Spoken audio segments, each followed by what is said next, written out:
Hey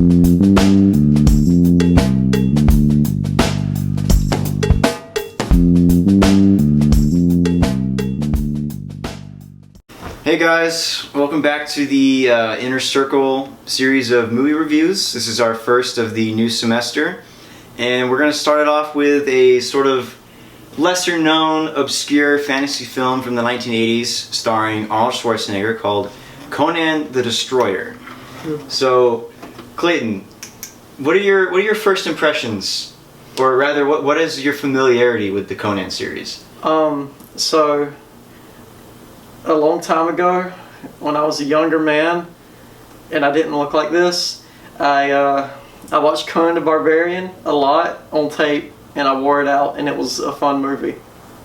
And I knew there were sequels. I knew there was a Conan the Destroyer, and I thought there was a Conan the Conqueror.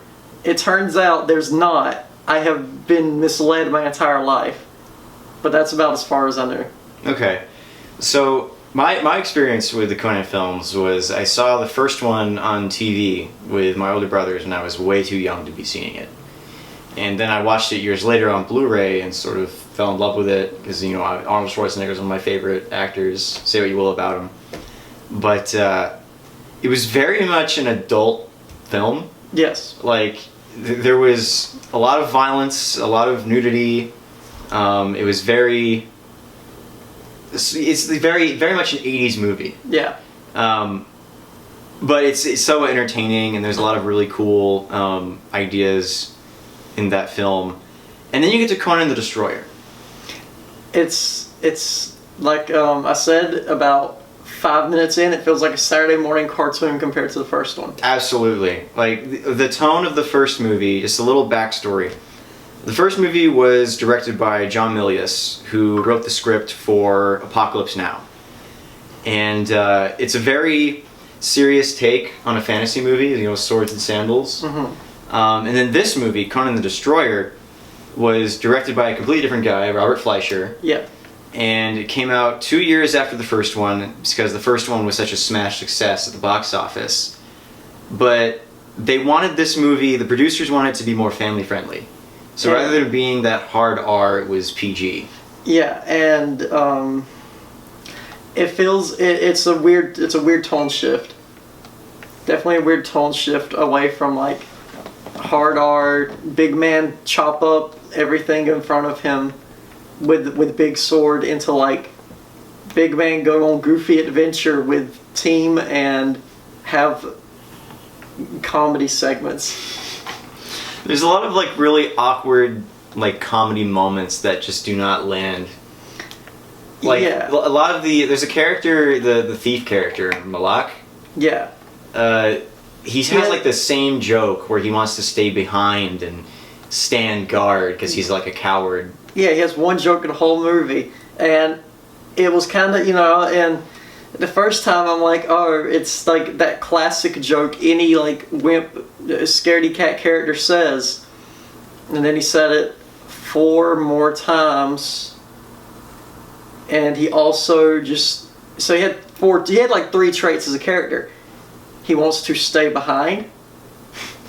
He wants to steal a valuable that is in the room he is currently in, and he will follow Conan even though he's a wimp. I think that's it, right? That was it? Yeah, well, that brings up another really important thing. Conan himself is a completely different character in this movie. Yeah. Like, Weirdly. he's not like the stoic, strong, silent barbarian that he was from the first movie. No, he's closer to being Goofy Arnold from Twins. Like, he has a full-on scene where he's drunk. Yeah. And like socializing with all the characters, and it just feels a lot different from the tone of that first movie, because like Conan he's not about like the social skills. He's more like chop people in half first, ask questions later. I feel like, but that's still kind of there because he is awkward. But then again, I'm not sure if that's Conan awkward or if that's just Arnold awkward. I feel like it's a mix of both, to be honest with you. Knowing Arnold Schwarzenegger? Yeah, and knowing that the dialogue is terrible because it's bad. It's it's just like this movie, nothing really gets accomplished. It's just a one-off Yeah. adventure. It feels like a first-timers D&D campaign, which is fine. Like, a lot of sword and sorcery movies of the 80s were like this. Yeah. But, you know, there are people out there that I know that are really hungry for a Dungeons and Dragons movie. Mm-hmm. And Like hardcore. yeah, and like there is a Dungeons and Dragons movie that exists, which we should definitely review that at some point. But it's not very good. And I'm saying, if you want a D&D movie, you can just watch Conan the Destroyer. It literally has all of the cliches that you want. You have the fighter, the barbarian, the wizard, the thief. It's all there. The goofy, the slightly goofy villains that just kind of run in when they're needed in mass numbers and then disappear when they're not needed anymore. Yeah, the villains don't really have a presence in this movie. They just get the plot rolling and then they disappear for the majority of it. They appear only when it's like it's a moment where you're like, dang, I feel like an action scene would be good here. Yeah. And then they all show up at once, fight, die, and then they're gone, and then more of them will show up later. It's true. Yeah, that's true. Can we talk about the princess character? How she's like the actress is 15 years old. Okay, so just for context. so the plot of the movie, as far as I remember, we just finished watching it. The TV is still on. I've already forgotten anyone's names and what the point was. So just correct me where I'm wrong here. The plot of the movie was Conan wants to bring back his dead queen babe named Valeria, who's in hell, I'm pretty sure, considering she was on fire when he had a vision of her. So he gets this queen of a kingdom, is like, hey, go get this MacGuffin, description of MacGuffin on screen, get this MacGuffin for me, and take my virgin daughter with you, because she has to be the one to get it. Bring it back, and I will resurrect your dead queen, so you can go rule a kingdom somewhere. And Conan just is like, yeah, I'm on board with that. he agrees like so easily. Yeah, so the plot of the movie, for the majority of it, is Conan and his band of wacky characters have to escort a 15-year-old girl across the world. I'm gonna have to bleep that. Across the world, and it's stated a few times explicitly that she must remain a virgin. But there's never like, she gets captured once, but there's never like any threat of her being assaulted. So it's strange they focused on it has to be a young virgin. Well, they really like over-sexualize her. Like, this movie did the whole Michael Bay inappropriate sexualization, but way before Michael Bay ever did it.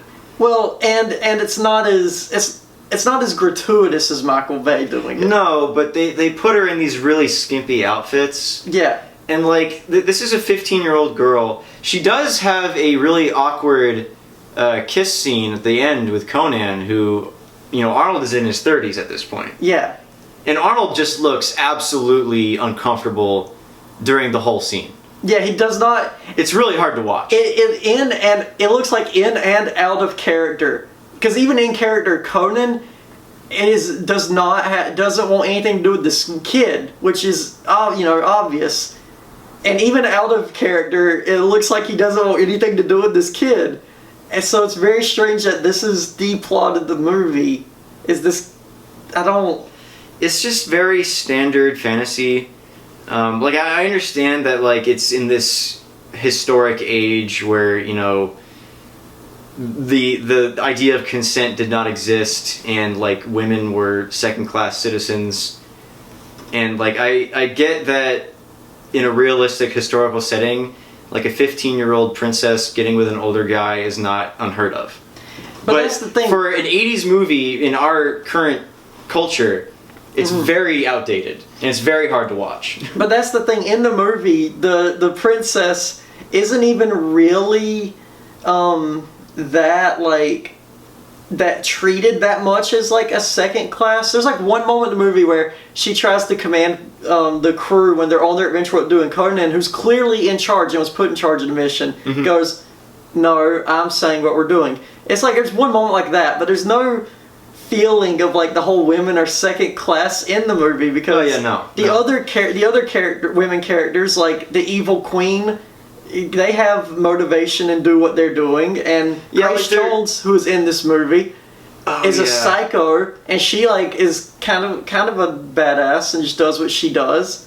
She's Grace Jones. Yeah, so that's why it's weird that like there's this thing of like this sexualized teenager and the whole plot around it. I'm just like, let's talk about more of his companions. You brought up Grace Jones, who plays the character of Zula. She's like this warrior woman bandit character that is absolutely bonkers. A psychopath. Her overacting is glorious. Yeah. And then you also have former NBA basketball player Wilt Chamberlain as the princess's personal guardsman, and his acting is horrible.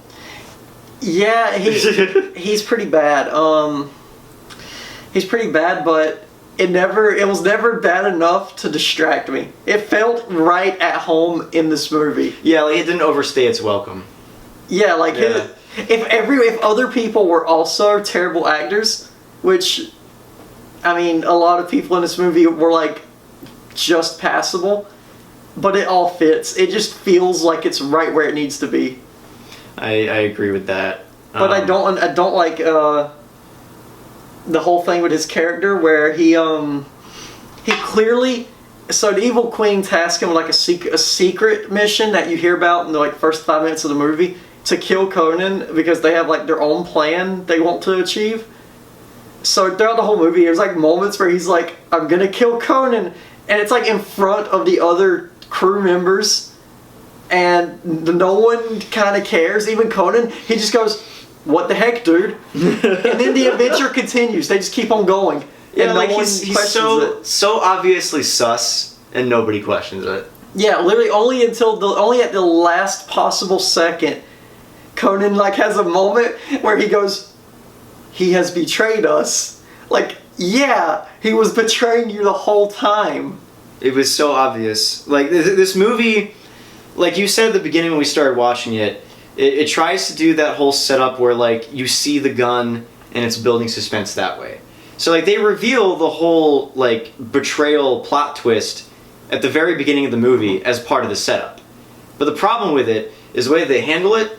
It just makes the entire rest of the film totally predictable. Yeah, they don't tease the betrayal. He attempts the betrayal several times. Mm-hmm. It's not like Conan was like on his own and you see him like pull stuff and think about it, and someone comes up so he puts it away and does it. Like, it's not like that. It's like Conan's standing somewhere, the other people in the crew are looking at him, and he goes, "My time to shine," goes to kill Conan, and Conan's like, "What are you doing?" He's like, "Oh, nothing." Like, what? And speaking of convenience, how about them running into Mako just randomly in the woods? So that's how they find the wizard from the first movie, which they don't even like go. They're not looking for him to recruit a wizard. They were gonna just go on this quest on their own with like the four of them. And they stumble upon him about to get roasted by a bunch of like native Indians, right? Yeah, that's what they looked like. Like he's being tied up, sort of like Ewok style, over a fire. And the people that were tying him up looked just like the weird cannibals from Bone Tomahawk. With Kurt Russell? Yes. Yeah, I know what you mean. That was like so awkward because once they free him, like obviously Conan and Akira is the character's name. They know each other from the first movie. But it's literally like, "Hey, join me," and he's like, "Yeah," and then they move on immediately. Yeah, like they just find him about to be murdered and then save him. Don't even ask him what was going on. He's just like, "Yeah, you want to come with us?" Yeah, okay. And they don't even acknowledge the fact that he was in the first movie. It's Yeah. like there's no camaraderie between them. You just kind of assume that there is. Yeah. Yeah. Well, I mean, there's no continuity with the first movie at all because of the necklace, too. Oh, yeah. Okay, so that really bothered me. In the first movie, once Conan's love interest passes away, previously he had given her this like ruby as like a gift. And before that, he had a necklace that was a symbol of his days as a gladiator, and that was his life. When she dies, he takes off that necklace and he puts the gem on it instead and wears that because he no longer belongs to the arena, he belongs to her. And he remained wearing that throughout the rest of the film. But then we jump to this movie where like the whole driving force of Conan's motivation is to resurrect his dead girlfriend, but he's suddenly wearing that same necklace from the gladiator arena. And I'm just like, I know it's a small thing, but it was important. It was an important symbol in the first movie. And it's those little things that fans and critics are going to be looking for. So you got to pay attention to those kind of things. And it's strange that they would not, that they would just put him in like, oh, this is the Conan garb. Because if they wanted to just make it Bond style where adventures are like loosely connected, you know, where it's just every movie's different. You don't really have to think about it. That would have been fine. But the plot of this movie explicitly has to do with like Conan is still actively wanting to find his own kingdom and have his woman by his side. So how would they not get the wardrobe right? And there are also scenes of like breaks in continuity. Like there's scenes where he's just wearing that like stupid like fur underpants. Yeah. And with no pants. And then there are scenes where he's wearing that with pants on. Yeah, and it'll be like in the same environment. So I'm not sure. Are they supposed to make me think time's passed, or did Arnold just kind of want to keep pants on that day? The wardrobe is generally very strange. There's a lot of strange wardrobe choices. Yeah. What was another thing that I wanted to talk about?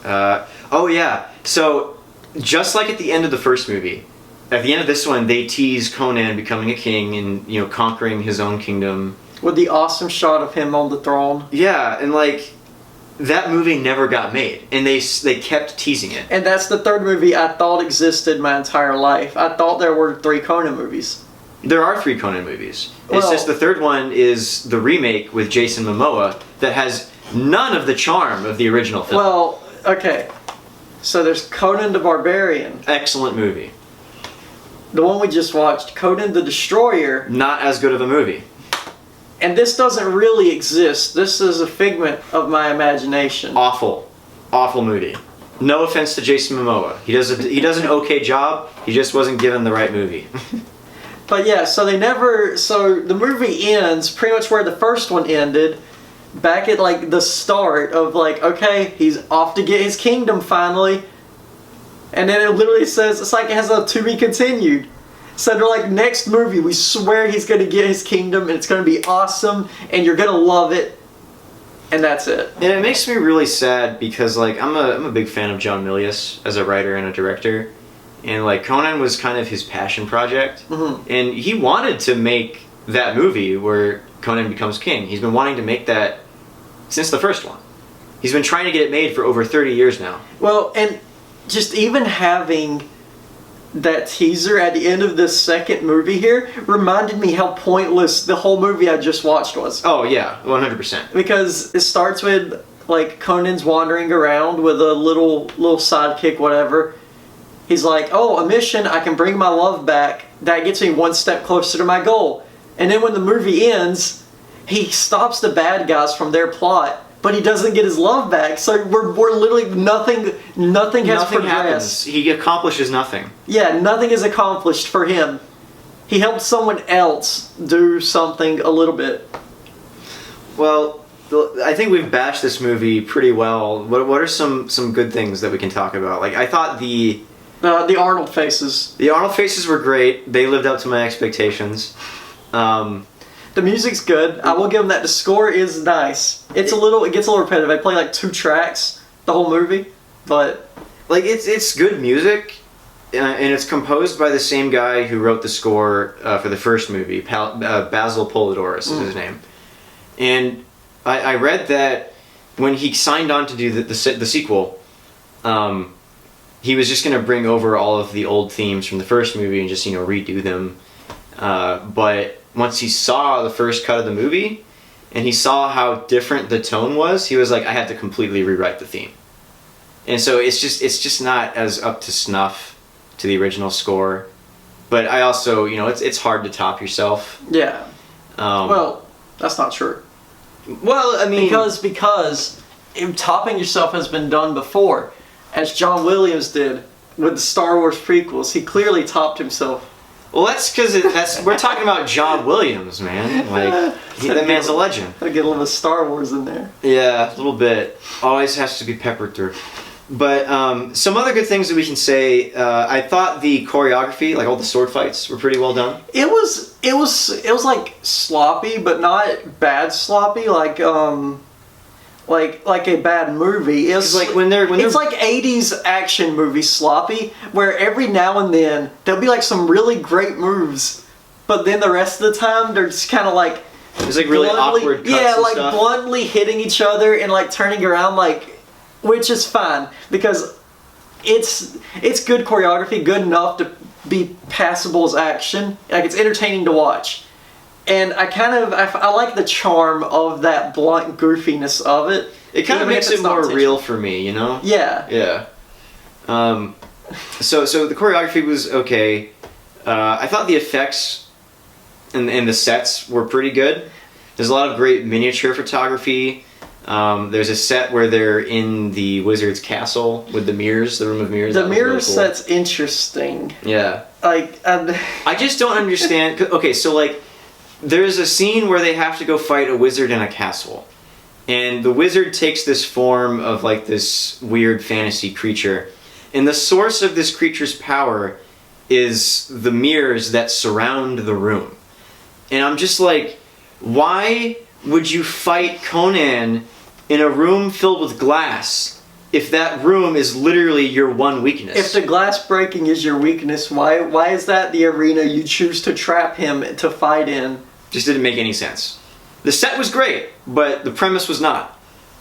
What about the visual effects? Like, there was a lot of really obvious blue screen. That just comes down to like me giving it a blanket forgiveness. Maybe I shouldn't give, of just like, I know what kind of movie it is and the time it's made and how they were probably thinking making it, where they're not too concerned about trying to make something that looks like groundbreaking, incredible stuff. They want it to look passable enough to where you'll watch it and like it. So I kind of forgive it a little bit. Oh, I mean, like, I agree with you there. Whenever I watch older films, especially 80s movies, like, a lot of the outdated, like, cultural references, outdated effects, outdated techniques, like, I understand because that was the past. Well, it's the 80s, like, action movie, like Conan the Destroyer is the same to me as old drive-in B-rate monster movies, where like they have a level of, all of them have the same level of cheapness in the effects and like slapdash to it, to where you can see work went into it, but not enough work to make it like 100% believable. Right. And I like it. I like the charm of it. But I see what you're saying, but this is probably just me. I really like having stuff in front of the camera. Like, even if it looks like obvious, like how they made it. I like that because it feels more real to me. My one issue with the visuals, like you said, the blue screen, comes from like the one shot of them in the boat leaving the wizard's castle. Yeah, like that's my one issue, is that moment. Like, it's too much. When they're on the shoreline, you can see that they're on location at a lake. Yeah. But for some reason, they just didn't shoot them on the boat at the lake. They just filmed it later in front of a bunch of blue screen. with some heavy spotlight on them, Yeah. like too much, because they're clearly lit up like they're under lamps in their eyes, rowing the boat and looking at the castle collapse, and the blue screen behind them, or like the background that's used that they're cut out of, is way darker because it was like nighttime when it was shot or used wherever they got the footage from. Yeah, it's definitely lower light. So it stands out too much, and that's the only moment where it really bothers me. How did you feel about the Andre the Giant character, the monster in the rubber suit at the very end? Okay, so the Cthulhu monster at the end, I really love. It Yeah. was that's where most of the budget for this movie went, was straight into that costume.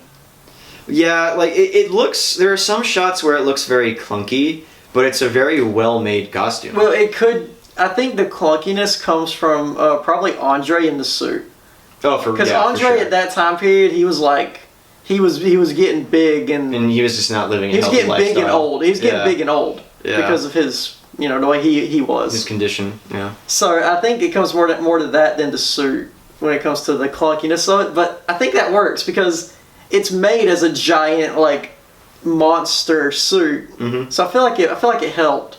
Well, I didn't think it was bad.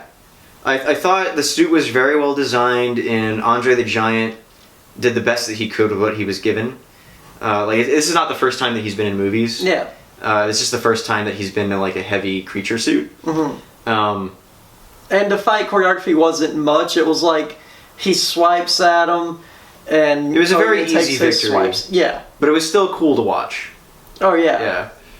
The horn like that. When he rips the horn out. The horn being ripped out. Holy, I love it. Yeah, the gore effects, while toned down from the first movie, were still very well done. Yeah. Yeah. Well, it was like because people throughout the movie would still get cut and stabbed, but it was selective. So there'd be moments where like a dude gets cut, but like he doesn't no blood and no slash happens. He just like gets cut and falls like any PG action movie. Yeah. And then but then a man will get his neck slit, and like we watch it happen. A man gets his neck slit, and It's he like a bleeds. full-on like medium shot of Yeah. like the thief character slicing this dude's throat. And he bleeds and falls over and dies. So it's just I don't understand why they toned it down for the PG. This is one of those movies where you question like, was this made for kids? Or what? Like, Well, you know what they'd say. It was a different time. it was a different time. It was a different time. We could Different time. sexualize 15-year-olds, and we could slit people's necks on film, but not too much. Well, final verdict on Conan the Destroyer? It's cheesy 80s action, like maybe is distilled into the most purified form of it, with all the good and bad that comes with that in the story and visual departments. But everyone hams it up in just the right ways to keep me entertained. So I give it a thumbs up, as long as you know the type of movie you're getting into. I second that. You know, it's definitely, as such a huge fan of the first movie, it's definitely a letdown. But it's still Conan, it's still 80s swords and sorcery, and there's too much charm for me not to like it. Yeah. And like I said before, if you're looking for a standard like D&D-esque story, this you need look no further. Really sore that we never got the third movie. We just got a terrible remake instead. So overall, I'm gonna give Conan the Destroyer. I'm gonna give it 6.5 stars. Oh, okay. Out of 10. Out of 10? Yeah. Okay. I do a 5.5. If I'm 5.5. doing a 10 rating, 5.5. Okay. Well, you heard it here from us, guys. I guess our next review will be the Dungeons and Dragons movie, or possibly what?